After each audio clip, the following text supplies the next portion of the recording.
So it all started when my girlfriend wanted to throw a Barbie themed birthday party this year and ordered this fabric Barbie Box photo overlay thing on Amazon. The original goal was to take that, glue it to some foam, and put it on a stand in front of a shiny backdrop. But that didn't exactly go great. I mean, it was technically passable, but it was very flimsy, and about halfway through cutting out the foam, I had an interesting idea. As a CG artist, what if I made a digital overlay instead of using the foam prop? And to cut to the chase, I think it turned out pretty great. We got a lot of really cool pictures from the party, and everyone had a ton of fun messing around with it. So here's how I made it from start to finish. First things first, I wanted to make sure this was even doable. It wasn't worth sinking a bunch of hours into it if I couldn't even get a mock-up working. So I threw together a rough box design in After Effects. I know, judge me. I just really like the graphic design tools in After Effects. Then I set up a scene in Blender matching the focal length and sensor size to my real-world camera. After that, I set up a rough draft of the functionality I needed in OBS. We'll get to that in just a little bit, but the takeaway here was that it worked. It's super rough, don't get me wrong, but it was enough for me to think, yeah, you know what? This is doable. So the next step was to get the set put together, and this was definitely where the bulk of my time went. A lot of the best photo booths I saw online had these really intricate balloon arches, so I wanted to sort of emulate that with my digital set. I modeled a couple fun, different shaped balloons, a heart and a star, and then started placing the small balloons on the archway. But I realized really fast that placing the small balloons was going to take forever, and it'd be an absolute pain to change the layout of the balloons later. So this is where things get fun, and probably the part that I'm most proud of. I wanted the layout of the balloons to be easily art directable, so the general picture I had in my mind was to build a system using Blender's geometry nodes that would allow me to place some large blobs in the general shape of the arch and then automatically fill it with balloons. Easy enough, just fill a volume with some points, place some spheres on those points, done, right? Wrong. To make the digital set more believable, I needed the spheres to not overlap. And I also wanted the smaller balloons to automatically avoid the bigger shaped balloons that I placed manually. So for the first iteration of this, I found a really cool YouTube tutorial to this effect. If you distribute points on a face, you can use a Poisson disk distribution. I probably butchered the pronunciation there. This allows you to set a minimum distance for the points, and they won't get any closer than that.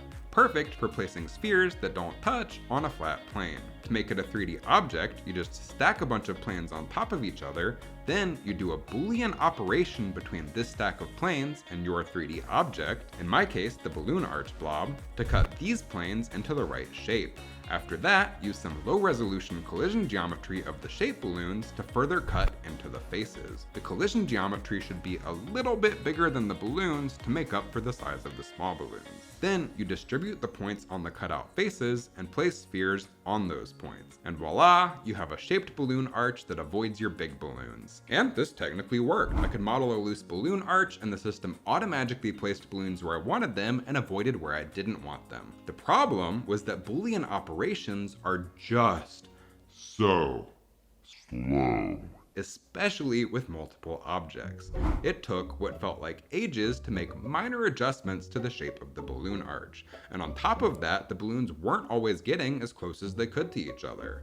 So back to the drawing board. I thought, what if, rather than changing the shape of the faces these points are placed on, what if I placed a bunch of points in a stack of grids as close to each other as I could without the spheres overlapping, and then just deleted the points outside of the balloon arch. So I tried a lot of things to get this working and spent a decent amount of time just staring into the void, but the solution I landed on was raycasting. Basically, you can tell a point to shoot a line out in a direction, and it'll tell you if it hits a certain object. And apparently, raycasting is very fast. You can do hundreds of these pretty much instantaneously. So to ask if a point was within the balloon arch, I raycasted in 6 directions: left, right, up, down, front, back. And if every single direction returned as a hit, I knew the point was probably within the balloon arch. If even one of these returned false, I knew it was probably outside of the balloon arch. Then I used these hit results to decide whether or not we put a balloon on that point. Next, I asked the exact opposite for the big shape balloons. If the points were within the shape, they wouldn't spawn.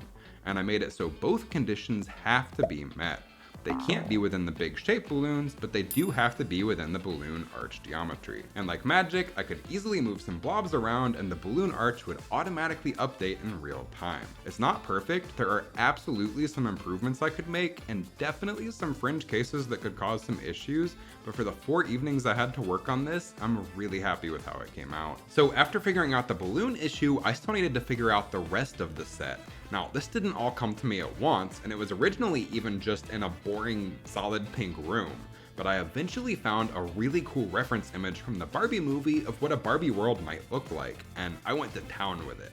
Now, this was all just pretty much standard box modeling. I just tried to keep everything looking a bit fake and plasticky to fit that Barbie world aesthetic. There was also definitely a lot of back and forth in the modeling process. I even completely redesigned the box toward the end of the project with a better font and narrower profile to better match a Barbie box. But at the end of the day, this is where we ended up, and I'm pretty happy with it. Now, as I mentioned earlier, I used OBS to set up the actual photo booth. OBS has this really convenient screenshot feature, and that's what I was testing at the very beginning of the project to make sure it was even doable. But I wanted this to feel like a real photo booth experience, so I made a countdown timer in After Effects. It had a green backdrop so that I could green screen it over the scene in OBS, and I placed it out of the way of the guests so they could see their pose up until the last second. Then, to put the whole thing together, I manually set my canvas dimensions to 3000 by 3000 to give our guests high resolution photos. And after that, I set up a multi-action on my Elgato Stream Deck that would show the timer, wait 5 seconds, hide the timer, and then take a screenshot. This way, the entire photo booth was operated with just one button. I wanted this to be as easy and intuitive to use as possible. But after I had everything working in OBS, something still didn't feel quite right. It was just missing something. And that is where the drop shadow comes in. I added a drop shadow layer between the footage from my camera and the digital overlay, and this one finishing touch really tied the whole thing together. Now, I also wanted our guests to easily be able to download and share their photos. Otherwise, what's the point? So I downloaded the desktop version of Google Drive and set up a synced folder.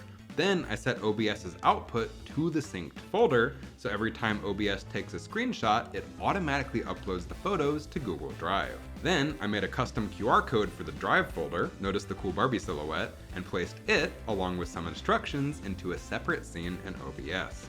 I added a scene source to the main OBS canvas and added some steps to the multi-action to hide and unhide it when the photo button is pressed. I did it this way just so I only had to hide and unhide one thing rather than both the QR code and the instructions separately.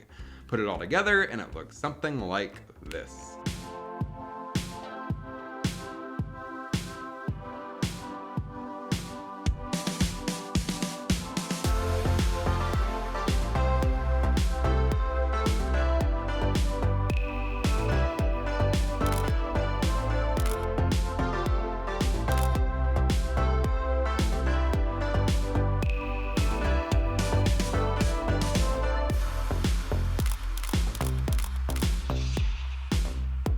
Now, I know some of you are gonna ask what equipment I used, and it's definitely overkill, but I used my Panasonic Lumix GH5S for the camera, an Elgato Camlink Pro to capture it, a Neewer SL60W with a softbox for the light, and an Elgato Stream Deck to control it all. This entire setup is absolutely rough around the edges. I had to tape a bunch of cables down, I had to hide a literal rat's nest of cables under the $20 IKEA side table we set this thing up on, but it worked, and I don't think I could be happier with the results. There are definitely some quality of life changes I'd make.